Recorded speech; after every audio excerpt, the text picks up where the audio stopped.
Dalam sepak bola, jarak antara perpisahan dan keabadian kadang hanya setipis garis kapur di tepi lapangan.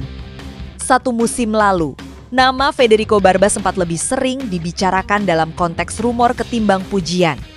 Kini, ia berdiri tegak sebagai simbol keteguhan hati seorang bek yang bukan hanya menjaga pertahanan, tapi juga menjaga harga diri Maung Bandung. Bagi Bobotoh, Barba bukan lagi sekadar pemain asing. Ia adalah El Muro sang tembok. Julukan itu lahir bukan dari poster promosi, melainkan dari keringat, benturan keras, dan keberanian menyongsong bola dengan kepala di saat pemain lain mungkin akan berpikir dua kali. Mari kita mundur sejenak. Musim lalu, suasana di balik layar Persib tidak sepenuhnya tenang bagi Barba. Kabar yang berembus dari lingkungan internal klub menyebutkan bahwa sang bek tengah mempertimbangkan untuk kembali ke Italia. Bukan karena masalah kontrak, bukan karena tak cocok dengan skema permainan, melainkan karena urusan keluarga di tanah kelahirannya. Bagi seorang pria yang jauh dari keluarga, jarak ribuan kilometer bisa terasa lebih berat daripada duel udara dengan striker setinggi 190 cm. Fokus Barba disebut terbelah. Di satu sisi, ada tanggung jawab profesional di Bandung. Di sisi lain, ada panggilan hati dari kampung halaman. Rumor pemutusan kontrak pun menyeruak. Bobotoh mulai cemas. Kehilangan Barba berarti kehilangan fondasi utama lini belakang. Dalam sepak bola modern, mencari bek tengah yang bukan hanya kuat secara fisik tapi juga cerdas membaca permainan bukan perkara mudah.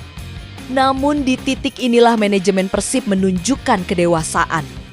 Alih-alih bersikap kaku dengan klausul kontrak, pendekatan yang ditempuh justru lebih personal. Ada komunikasi, ada empati, ada ruang dialog. Sebuah diplomasi hati yang perlahan membuat Barba merasa tidak sekadar menjadi pekerja profesional, melainkan bagian dari keluarga besar Persib. Keputusan akhirnya jelas, ia bertahan.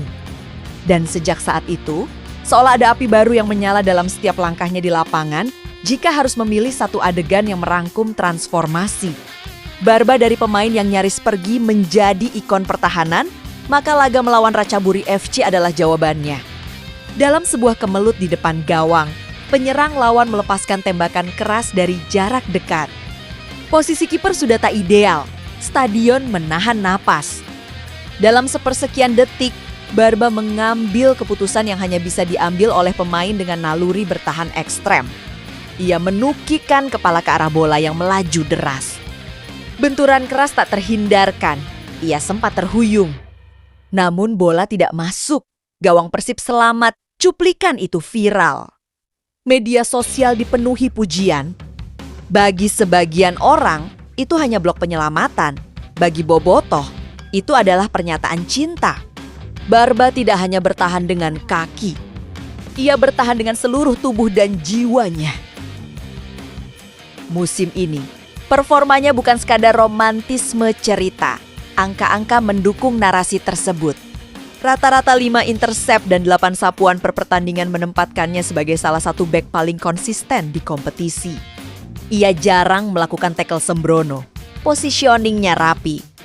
Komunikasinya dengan lini belakang semakin solid. Tak hanya itu, insting mencetak gol dari bola mati menjadi nilai tambah. 3 gol sudah ia sumbangkan musim ini. Semuanya melalui tandukan dalam situasi sepak pojok. Ia bukan hanya tembok, tapi juga palu godam saat menyerang.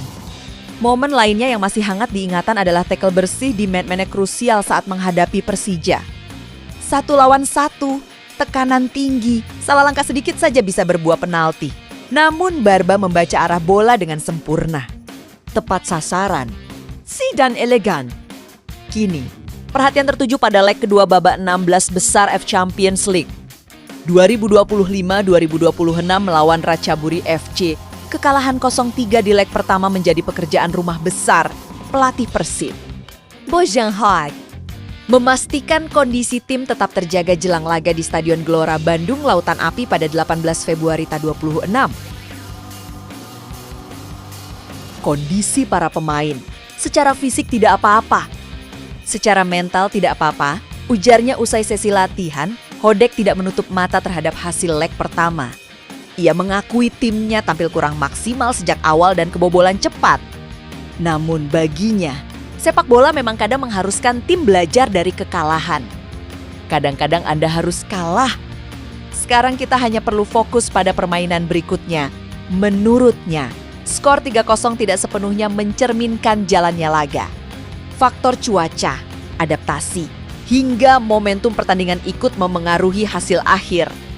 Ia bahkan menilai pada babak pertama Persib sempat tampil lebih baik. Optimisme itu juga digaungkan manajer tim, Umuh Muhtar. Ia meminta pemain tampil habisan di kandang, kalau dipikir pasti berat, tapi insya Allah kami akan berusaha. Tidak menutup kemungkinan di Bandung kami bisa mendapat gol lebih dari 3, katanya. Atmosfer GBLA diharapkan menjadi faktor pembeda. Tekanan ribuan bobotoh bukan hanya suntikan semangat bagi tuan rumah, tetapi juga bisa menjadi beban psikologis bagi lawan, sementara Persib bersiap untuk laga hipnoti di kompetisi Asia.